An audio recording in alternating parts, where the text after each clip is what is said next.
Evaluation یعنی اس پورے group کے ایویلویٹ کرنا، ان کا جائزہ لینا. تو اس میں جب چھوٹے چھوٹے کیونکہ گروپ بنائے جاتے ہیں تو 3 سے 4 اسٹوڈنٹس اس میں شامل ہوتے ہیں،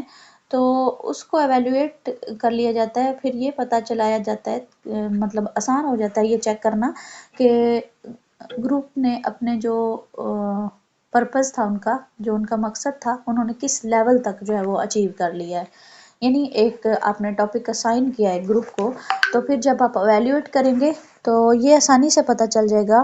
کہ انہوں نے اس کو ٹاپک کو یا اس ٹاپک کے جو پرپز تھے ان گولز کو کس حد تک جو ہے وہ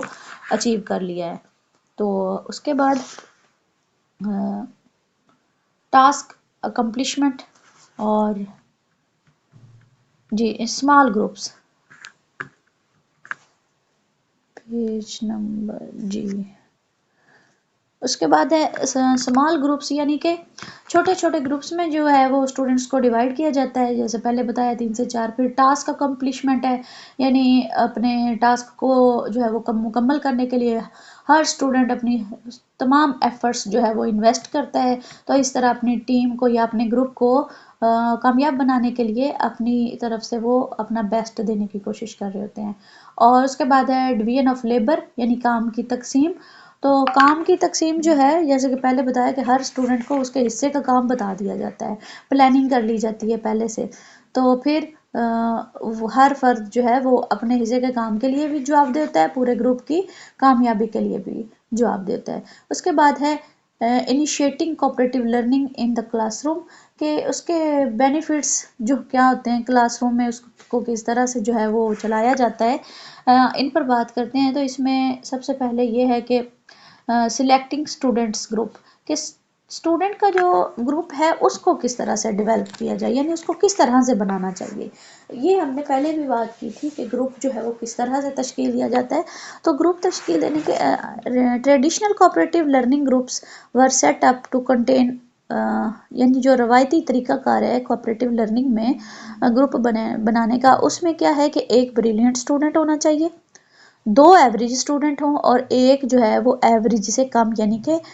سلو لرنر ہو. تو ٹوٹل 4 اسٹوڈنٹ ہوتے ہیں گروپ کے اندر. تو اس میں ایک بریلینٹ ہوگا، 2 ایوریج ہوں گے اور ایک کمزور اسٹوڈنٹ ہوگا. اب اگر اس طرح سے گروپ بنا دیا جائے نا کہ سارے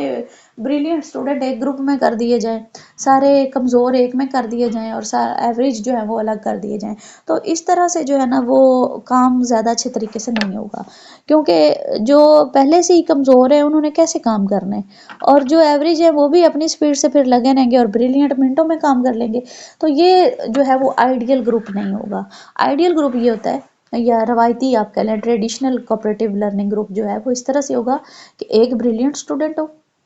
2 ایوریج اسٹوڈنٹ ہو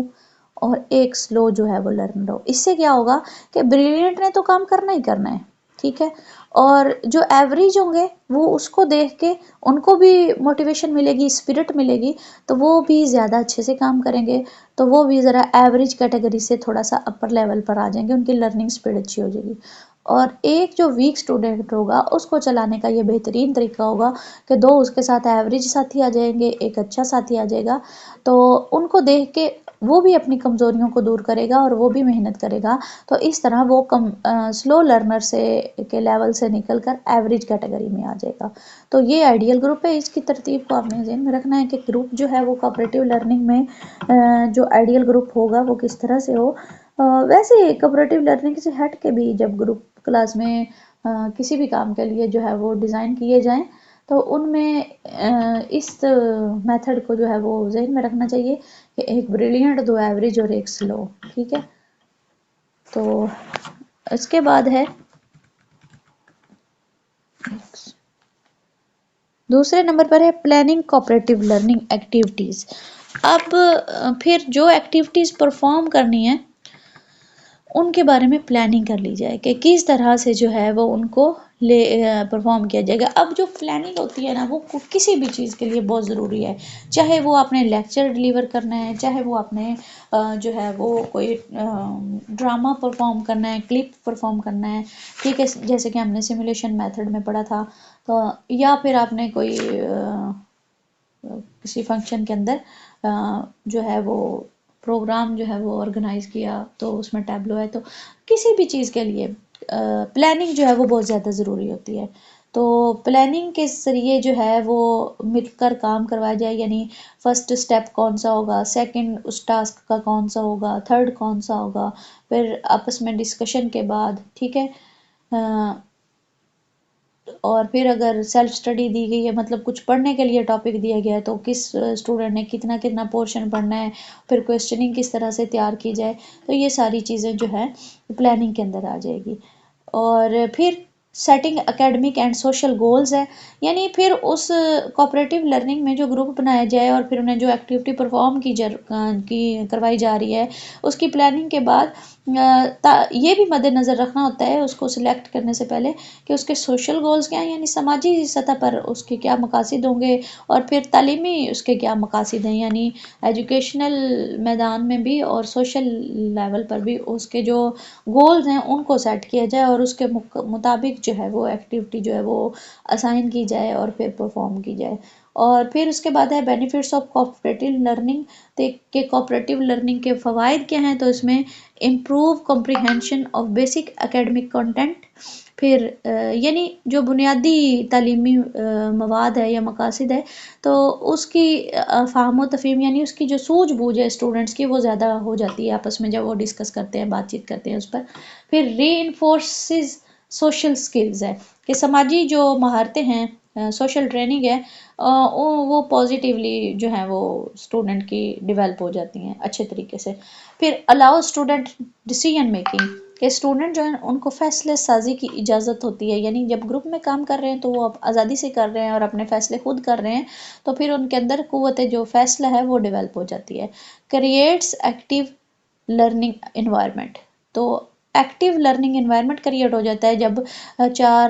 ایک کلاس کے اندر 4-5 گروپ بن گئے اور ہر گروپ کا آپس میں کمپٹیشن ہو رہا ہے، اور پھر گروپ کے اندر ہر اسٹوڈنٹ کو اپنی سیلف رسپیکٹ کی بھی بڑی مطلب کیئر ہوتی ہے، تو وہ اپنے حصے کا کام کرتا ہے تاکہ کوئی اسے یہ نہ کہے کہ اس نے کام نہیں کیا. تو اس طرح آٹومیٹکلی ایک ایکٹیو جو ہے وہ لرننگ انوائرمنٹ کریٹ ہو جاتا ہے.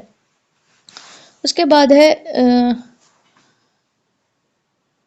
بوسٹ اسٹوڈنٹس سیلف اسٹیم، کہ اسٹوڈنٹس کی جو خود انحصاری ہوتی ہے، سیلف رسپیکٹ ہوتی ہے، وہ بھی بڑھ جاتی ہے. وہ جیسے میں نے پہلے کہا کہ اپنی عزت نفس کے لیے جو ہے نا وہ بہت کام کرتے ہیں پھر تو اپنی عزت کو بچانے کے لیے اور اپنی جو ہے رسپیکٹ بڑھانے کے لیے وہ اپنا ایک جو ہے کردار اس پر بات نہیں سننا چاہ رہے ہوتے، تو اس وجہ سے وہ اپنا کام جو ہے وہ اچھے طریقے سے کرتے ہیں، ایکٹیو ہو کے کرتے ہیں، اور اس طرح جو ہے وہ بہت اچھی لرننگ جو ہے وہ ہو جاتی ہے. اس کے بعد سیلیبریٹس ڈائیورس لرننگ سٹائلز، تو مختلف جو طریقہ کار ہوتے ہیں لرننگ کے ان کو انجوائے کر رہے ہوتے ہیں اور اس سے وہ سیکھ رہے ہوتے ہیں. پھر پروموٹس اسٹوڈنٹ رسپانسبلٹی، اسٹوڈنٹس کی جو احساس ذمہ داری ہے وہ بہت بڑھ جاتا ہے کوآپریٹیو لرننگ کے اندر، کیونکہ احساس ذمہ داری ہوگا تو ہی اپنے حصے کا کام کریں گے اور اپنے گروپ کے لیے کام کریں گے.